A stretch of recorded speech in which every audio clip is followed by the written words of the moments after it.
Welcome to the Sykes & Company PA video blog. Well, the key reason that inventory counting doesn't work is that most pharmacies don't have a clue of what their inventory, either in the prescription area or the OTC area, is, because they're not keeping perpetual inventory systems. And they're taking manual counts periodically, and they're just guessing what that inventory levels are if they're making adjustments during the course of the year. I would say our experience is only about 40% of the pharmacies are keeping perpetual inventory systems. And with the scan systems, where you're scanning things in that come in the back door, you're scanning things that go out through the register, whether that be prescriptions or OTC items that you're selling, it's so easy to be able to keep up with inventory if you do if you do it properly. And the tools that are available by some of these script management systems and inventory systems that are out there make it much easier to deal with than ever before, because everything is barcoded, everything can be scanned.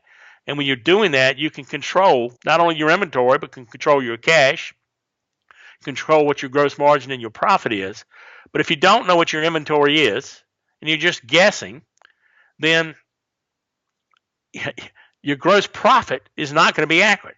And if your gross profit's not accurate, and that's the single most important key performance indicator of all on your financial statements, is to understand what that gross profit is. If it's not accurate because you don't know what those that inventory is, and you don't know what your payables are that tie into that, then you got a system, an accounting system that's totally out of control. There's a chance not only for employee area, but there's also a chance for pricing errors to occur. And so much of this pricing information is coming in because you got quantity times the price.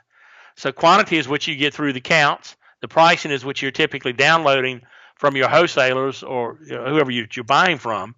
And in some cases, that pricing information can be flawed or be in error, and things need to be looked at and reviewed.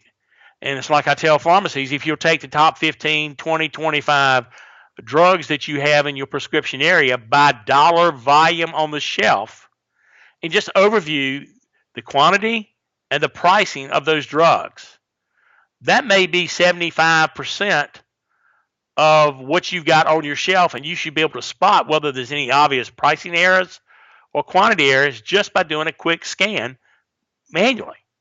So it's not rocket science. Even though you may have literally hundreds of drugs, NDC codes on the shelf, again, I bet the top 25 represent, on a dollar volume basis, 75, 80% of what you got there.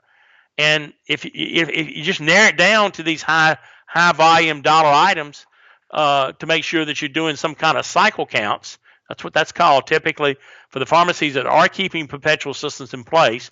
They're performing periodic cycle counts to verify what they have on a shelf, and maybe they have four pharmacy shelves.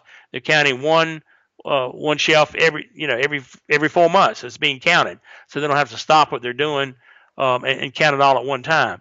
But there can be pricing as well as can be quantity errors, and they can occur all the time, which is why you've got to keep your eyes on it continuously. Thank you for watching. If you enjoyed the video, we invite you to subscribe to our YouTube channel.